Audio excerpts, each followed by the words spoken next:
Hey guys, welcome back. I hope you had a really great long weekend. So, good news, CapCut is back up and running again at 100%. Up until early this morning, it was working about halfway, and now it's back at full functionality, and I'm super excited. I was really not looking forward to learning another editing program.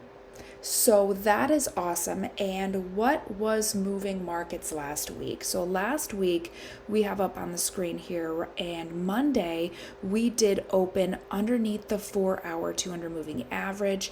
We dipped down and we closed out the election gap right here. So if we zoom out a little bit here, the election gap was back from November 4th.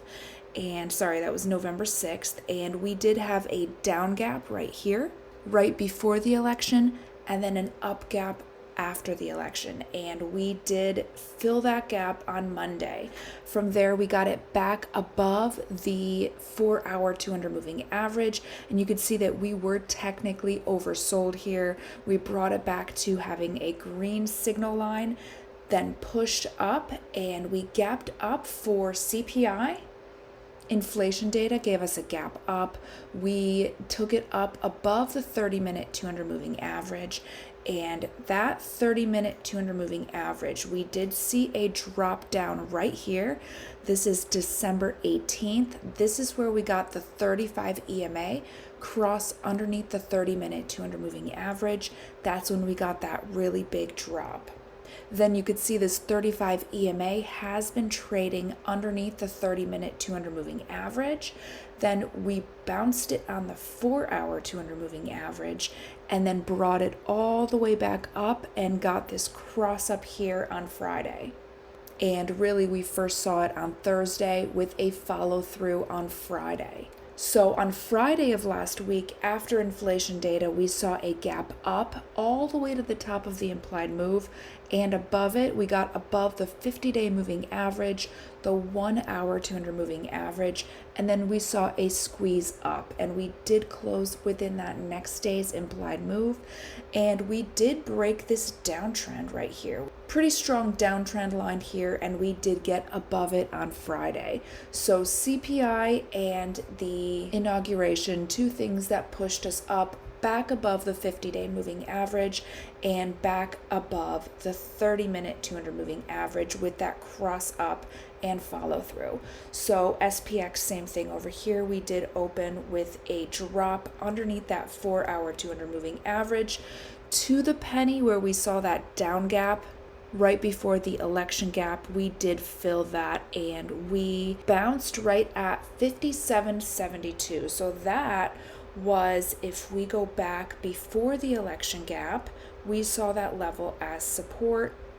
I thought that dashed line was up here at this resistance, but it's not. We did see it as support, and then that is where we gapped up. So the second that we closed those two gaps, we reversed it back up. We were technically oversold at that level, and we got above the 4-hour 200 moving average.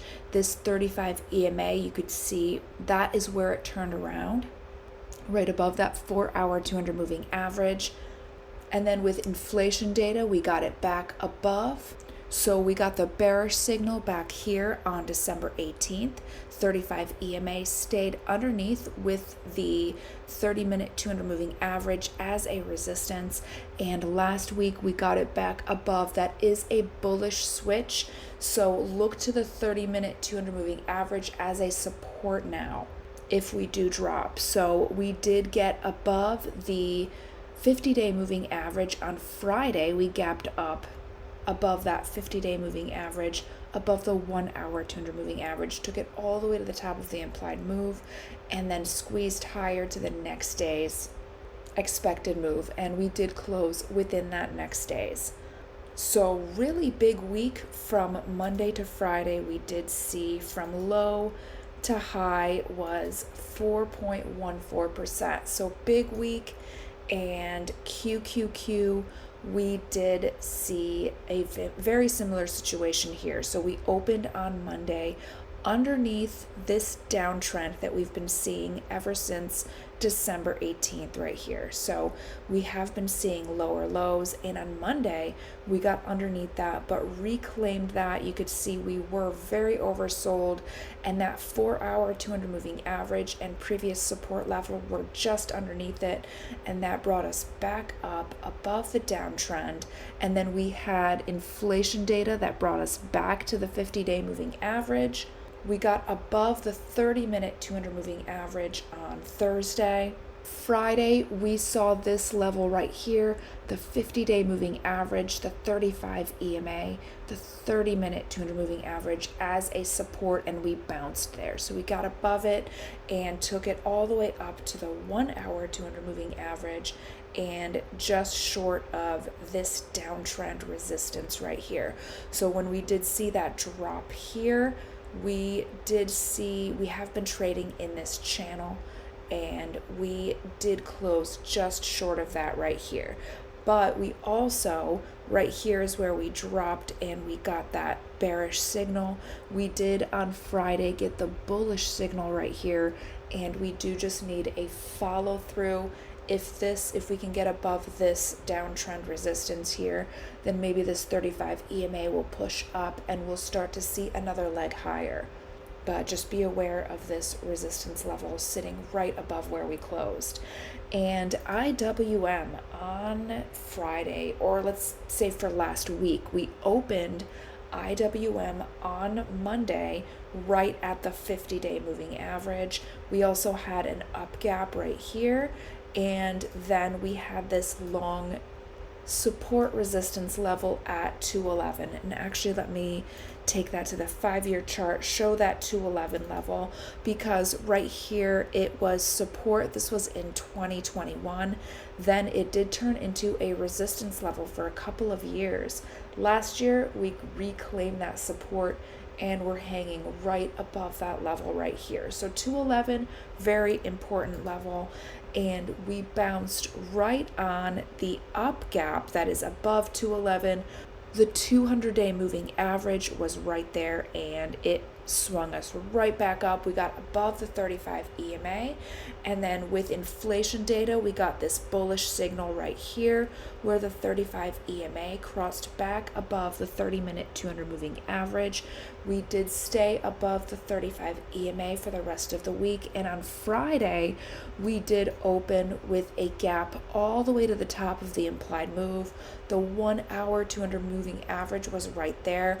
If you were looking down below, we did have a red signal line, and once we did reach that top with that opening candle, we traded back down and we filled most of that up gap, and we did stay above the 35 EMA.